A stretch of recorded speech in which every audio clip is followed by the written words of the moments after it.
오늘 신문입니다. 중앙일보에서 고승덕 후보의 인터뷰를 실었는데요. 이 내용부터 살펴보죠. 고승덕 후보가 밝힌 내용의 대부분은 딸과의 관계에 관한 것이었습니다. 제목부터 좀 살펴보겠습니다. 몇 달 전에 딸이 한국에 왔을 때 은행 심부름도 해줬기 때문에 연락 한 번 없었다라는 딸의 주장은 사실이 아니라고 반박했습니다. 덧붙여서 재혼한 아내와 불임이라서 입양을 원했지만 딸이 반대해서 이마저도 포기했다라는 것입니다. 또 경제적으로 책임을 지지 않았다는 내용도 이혼할 때 시가 30억 원짜리 아파트를 전처에게 줘서 빈털터리가 됐다라고 해명했습니다. 또 이혼해서 따로 살았지만 아이들을 존중해 왔다라고 주장을 한 것인데요. 중앙일보가 이와 같은 내용을 미국에 있는 전처에게 확인을 했습니다. 그랬더니 금시초문이다라고 답했다라는 것입니다. 고 후보가 주장한 공작 정치에 대해서도 문용린 후보 측은 근거 없는 날조라며 고발을 하겠다라고도 밝혔는데요. 이 상황이 진실게임으로 흐를 가능성도 보이고 있습니다. 사실관계를 떠나 중요한 것은 교육정책이라는 것을 유권자도 잊지 않았으면 좋겠습니다. 다음 기사입니다. 한국일보인데요. 이처럼 네거티브로 흐르는 선거 전 한국일보에서는 조용한 선거를 치르겠다고 다짐했었던 그 사람들 어디로 갔느냐고 묻고 있습니다. 막바지로 접어들자 약속이나 한 듯 진흙탕 싸움을 벌이는 여야 모두를 지적했습니다. 특히 가족까지 꼬투리를 잡고 공격하는 모습에 어김없이 등장한 색깔론까지 과거 네거티브 선거를 그대로 답습하고 있는데요. 고교 동문직이죠. 50년직에 맞붙은 충북지사 선거에서는 상대방의 선거 사무원으로부터 캠프 관계자가 폭행을 당했다고 고발을 하기도 했습니다. 전문가들은 네거티브 선거가 지지층 결집에는 도움이 되지만 중도층의 표를 이탈시킬 수 있어서 어느 쪽에 득이 될지는 지켜봐야 알 수 있다라고 말했는데요. 문제는 약속에 있는 것 같습니다.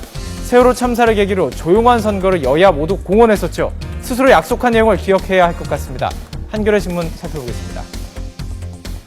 자, 이번 선거의 급소 지역을 정리했습니다. 17개 광역단체장, 특히 여야 모두 사활을 걸고 임하고 있는 지역이 있기 때문인데요. 먼저 새누리당입니다. 경기와 부산에 집중하고 있습니다. 새누리당 내부에서는 서울은 열세, 인천은 백중 열세로 파악이 되면서 만약 경기까지 내주게 되면 최악의 상황에서 수도권 전패가 되기 때문에 경기에 몰입하고 있다는 것이죠. 또 새누리당의 안방인 부산 역시 지켜내겠다는 것입니다.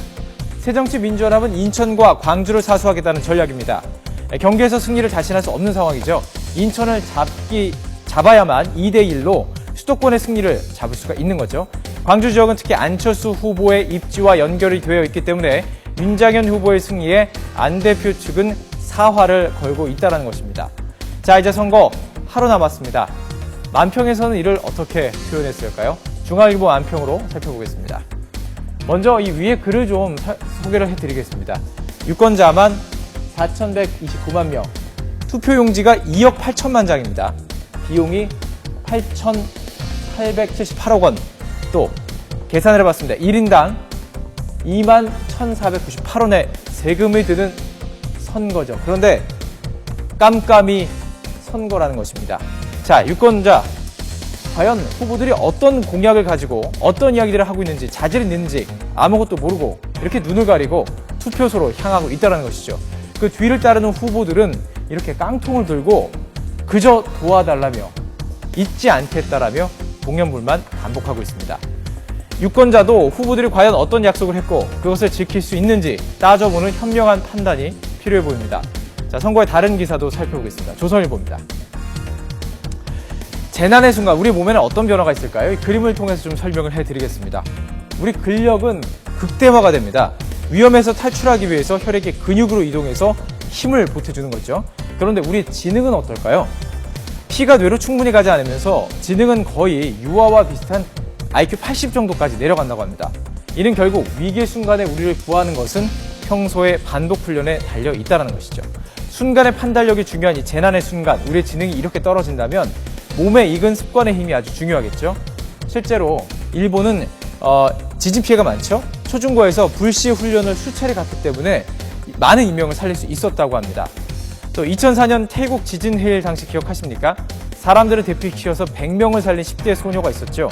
평소 훈련에서 배운 대로 파도의 흐름을 보고 해일이 올 것을 예상했기 때문이었다고 말하고 있습니다. 여름철입니다. 태풍, 또 물놀이 등 안전사고가 많은 시기죠. 미리 안전사고 대피 요령을 숙지하시면 도움이 되겠죠. 지금까지 오늘 신문이었습니다.